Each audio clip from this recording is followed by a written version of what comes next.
Hey guys, I just wanted to send y'all this video because one, I miss all of y'all and I hope everybody's doing well. I've tried to call as many of y'all as possible. But this time of year after spring break, I always like to start this novel with my kids just as a read aloud. We don't do it as reading work, but it's called The City of Ember. And so I thought we can totally still read this together. So what I'm going to do is every day I'm going to upload a couple of chapters for y'all. This is the first book in a 4-book series. So I know that our Griffiths Library has the whole series. The Greenville Library and the Rockwall Library also have the series. It's also on Audible. And all the books can be ordered from Amazon, like digitally or in print. So anyways, I love this novel. I've been reading this to my 4th grade classes for quite a long time. So let me read the back of it. So it's called The City of Ember. And it says, Lena Mayfleet desperately wants to be a messenger. Instead, she draws the dreaded job of pipeworks laborer, which means she'll be working in damp tunnels deep underground.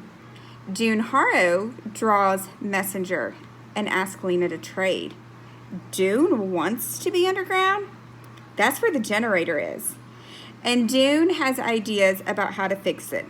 For as long as anyone can remember, the great lights of Ember have kept the endless darkness at bay.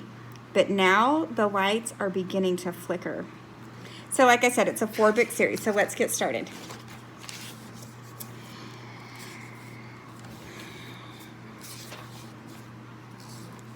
The instructions. When the city of Ember was just built and not yet inhabited, the chief builder and the assistant builder, both of them weary, sat down to speak of the future. They must not leave the city for at least 200 years, said the chief builder, or perhaps 220? Is that long enough? Asked his assistant. It should be. We can't know for sure. And when the time comes, said the assistant, how will they know what to do? We'll provide them with instructions, of course, the chief builder replied. But who will keep the instructions? Who can we trust to keep them safe and secret? All that time. The mayor of the city will keep the instructions, said the chief builder. We'll put them in a box with a timed lock, set to open on the proper date. And will we tell the mayor what's in the box? The assistant asked. No, just that it's information they won't need and must not see until the box opens of its own accord. So the first mayor will pass the box to the next mayor and that one to the next, and so on down through the years, all of them keeping it secret all that time. What else can we do? Asked the chief builder. Nothing about this endeavor is certain. There may be no one left in the city by then or no safe place for them to come back to. So when the first mayor of Ember was given the box, told to guard it carefully and solemnly sworn to secrecy, when she grew old and her time as mayor was up, she explained about the box to her successor, who also kept the secret carefully, as did the next mayor. Things went as planned for many years, but the 7th mayor of Ember was less honorable than the ones who'd come before him and more desperate. He was ill. He had the coughing sickness that was common in the city then, and he thought the box might hold a secret that would save his life. He took it from its hiding place in the basement of the gathering hall and brought it home with him, where he attacked it with a hammer. But his strength was failing by then. All he managed to do was dent the lid a little. And before he could return the box to its official hiding place or tell his successor about it, he died. The box ended up at the back of a closet, shoved behind some old bags and bundles. There it sat unnoticed year after year until its time arrived and the lock quietly clicked open. Chapter 1, Assignment Day. In the city of Ember, the sky was always dark. The only light came from great flood lamps mounted on the buildings and at the tops of poles in the middle of the larger squares. When the lights were on, they cast a yellowish glow over the streets. People walking by through long shadows that shortened and then stretched out again. When the lights were off, as they were between 9 at night and 6 in the morning, the city was so dark that people might as well have been wearing blindfolds. Sometimes darkness fell in the middle of the day. The city of Ember was old, and everything in it, including the power line, was in need of repair. So now and then the lights would flicker and go out. These were terrible moments for the people of Ember. As they came to a halt in the middle of the street or stood stock still in their houses, afraid to move in the utter blackness, they were reminded of something they preferred not to think about, that someday the lights of the city might go out and never come back on. But most of the time, life proceeded as it always had. Grown people did their work, and younger people, until they reached the age of 12, went to school. On the last day of their final year, which was called Assignment Day, they were given jobs to do. The graduating students occupied room 8 of the Ember School. On Assignment Day of the year 241, this classroom, usually noisy first thing in the morning, was completely silent. All 24 students sat upright and still at the desk as they had grown too big for. They were waiting. The desks were arranged in 4 rows of 6, one behind the other. In the last row sat a slender girl named Lena Mayfleet. She was winding a strand of her long, dark hair around her finger, winding and unwinding it again and again. Sometimes she plucked at a thread on her ragged cape or bent over to pull on her socks, which were loose and tended to slide down around her ankles. One of her feet tapped the floor softly. In the second row was a boy named Dune Harrow. He sat with his shoulders hunched, his eyes squeezed shut in concentration, and his hands clasped together. His hair looked rumpled, as if he hadn't combed it for a while. He had dark, thick eyebrows, which made him look serious at the best of times, and when he was anxious or angry, came together to form a straight line across his forehead. His brown corduroy jacket was so old that its ridges had flattened out. Both the girl and the boy were making urgent wishes. Dune's wish was very specific. He repeated it over and over again, his lips moving slightly as if he could make it come true by saying it 1,000 times. Lena was making her wish in pictures rather than in words. In her mind's eye, she saw herself running through the streets of the city in a red jacket. She made this picture as bright and real as she could. Lena looked up and gazed around the schoolroom. He said a silent goodbye to everything that had been familiar for so long. Goodbye to the map of the city of Ember in its scarred wooden frame, and the cabinet whose shelves held the book of numbers, the book of letters, and the book of the city of Ember. Goodbye to the cabinet drawers labeled new paper and old paper. Goodbye to the 3 electric lights in the ceiling that seemed always, no matter where you sat, to cast the shadow of your head over the page you were writing on. And goodbye to their teacher, Miss Thorne, who had finished her last day of school speech, wishing them luck in the lives they were about to begin. Now, having run out of things to say, she was standing at her desk with her frayed shawl clasped around her shoulders, and still the mayor, the guest of honor, had not arrived. Someone's foot scraped back and forth on the floor. Miss Thorne sighed.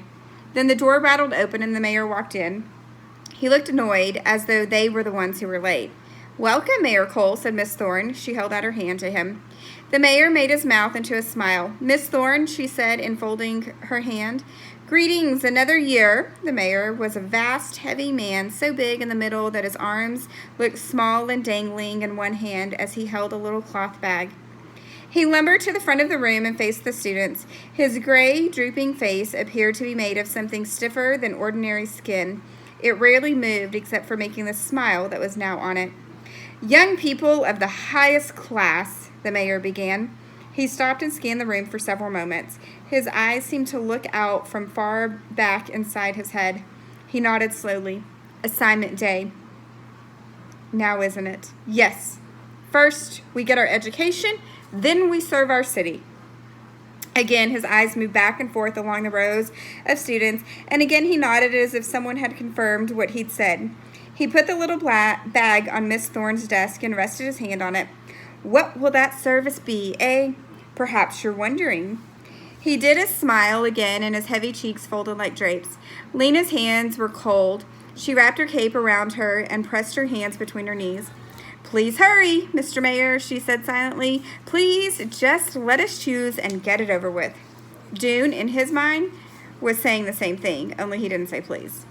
Something to remember, the mayor said, holding up one finger.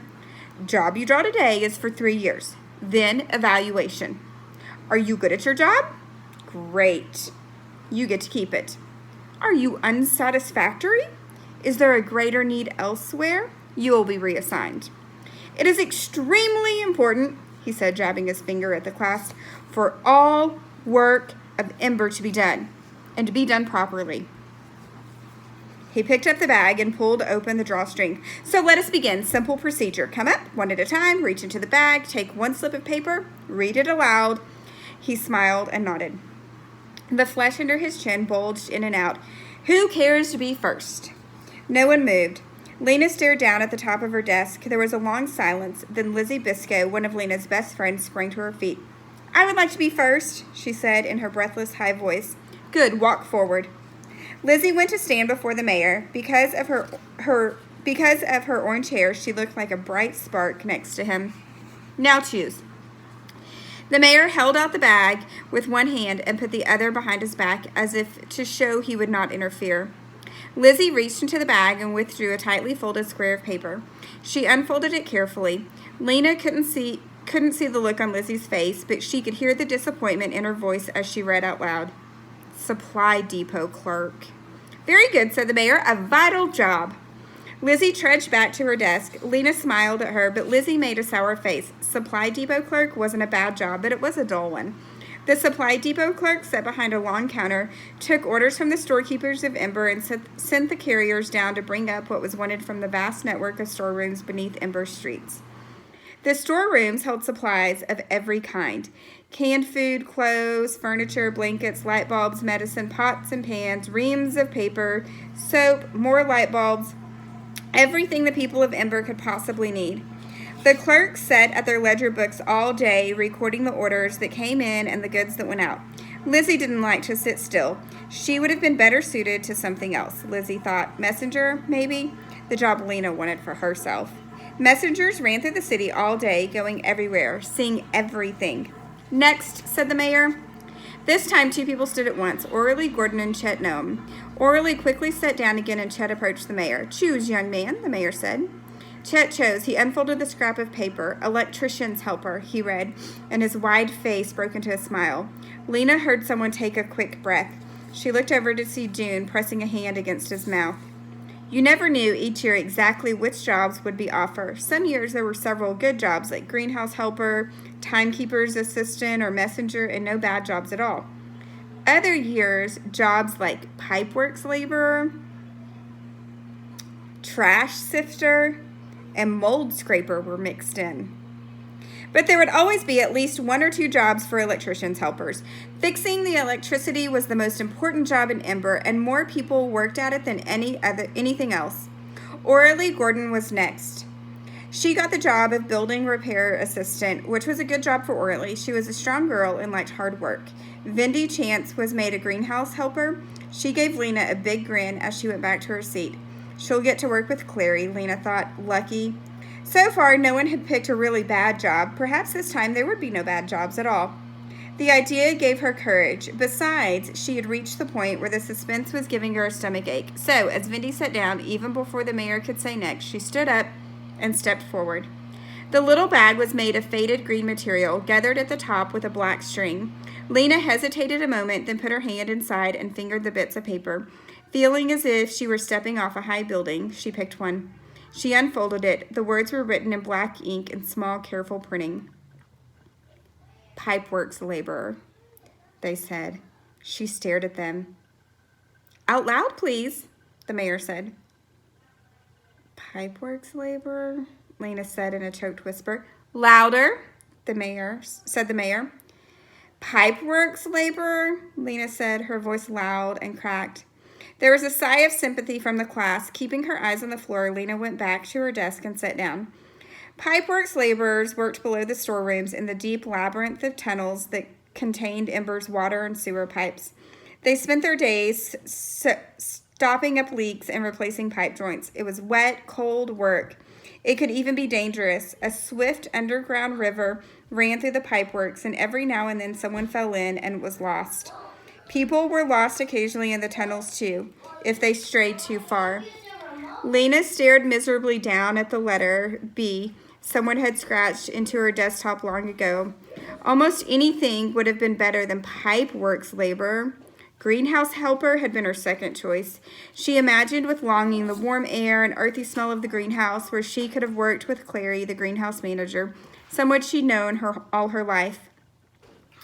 She would have been content as a doctor's assistant too, binding up cuts and bones. Even street sweeper or cart puller would have been better. At least then she could have stayed above ground with space and people around her. She thought going down into the pipeworks must be like being buried alive. One by one, the other students chose their jobs. None of them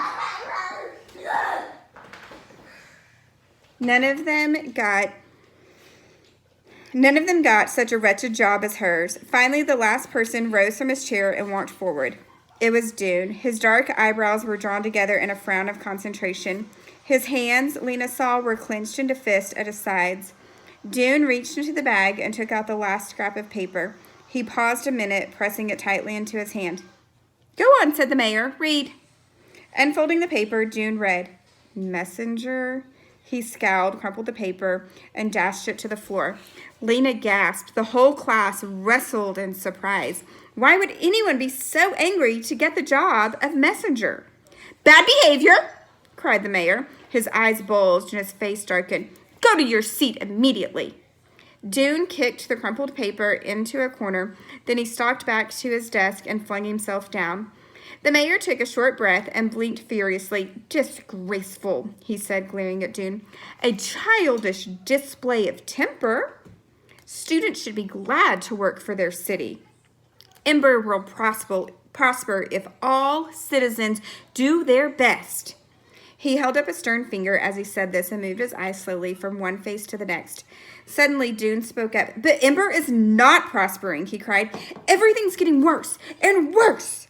"Silence," cried the mayor. "The blackouts," cried Dune. He jumped from his seat. "The lights go out all the time now. And there's shortages of everything. If no one does anything about it, something terrible is going to happen." Lena listened with a pounding heart. What was wrong with Dune? Why was he so upset? He was taking things too seriously, as he always did. Miss Thorne strode to Dune and put a hand on his shoulder. "Sit down," she said quietly, but Dune remained standing. The mayor glared for a few moments. He said nothing. Then he smiled, showing a neat row of gray teeth. "Miss Thorne," he said, "who might this young man be?" "I'm Dune Harrow," said Dune. "I will remember you," said the mayor. He gave Dune a long look, then turned to the class and smiled a smile again. "Congratulations to all," he said. "Welcome to Ember's workforce. Miss Thorne, class, thank you." The mayor shook hands with Miss Thorne and departed. The students gathered their coats and caps and filed out of the classroom.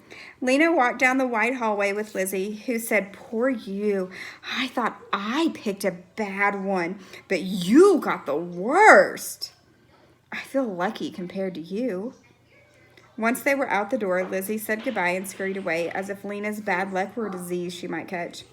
Lena stood on the steps for a moment and gazed across Harkins Square, where people walked briskly, bundled up cozily in their coats and scarves, or talked to one another in the pools of light beneath a great street lamp.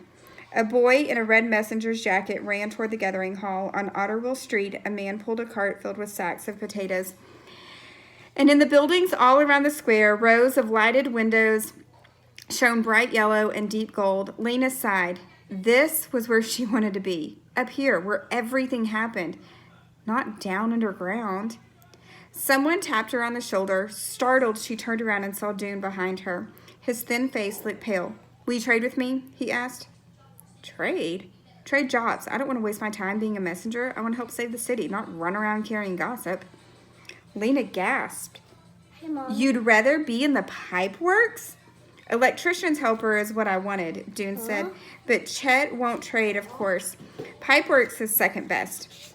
"But why?" "Because the generator's in the pipeworks," said Dune. Lena knew about the generator, of course. In some mysterious way, it turned the running of the water into power for the city. You could feel its deep rumble when you stood in Plummer Square. I need to see the generator, June said. I have ideas about it. He thrust his hands into his pockets. So, he said, will you trade? Yes, cried Lena. Messenger is the job I wanted most. And not a useless job at all, in her opinion. People couldn't be expected to trudge halfway across the city every time they wanted to communicate with someone. Messengers connected everyone to everyone else. Anyway, whether it was important or not, the job of messenger just happened to be perfect for Lena. She loved to run. She could run forever. And she loved exploring every nook and cranny of the city, which was what a messenger got to do. All right then, said June. He handed her his crumpled piece of paper, which he must have retrieved from the floor. Lena reached into her pocket, pulled out her slip of paper, and handed it to him. Thank you, he said. You're welcome, said Lena. Happiness sprang up in her, and happiness always made her want to run. She took the steps 3 at a time and sped down Broad Street toward home. Okay, so just think about this.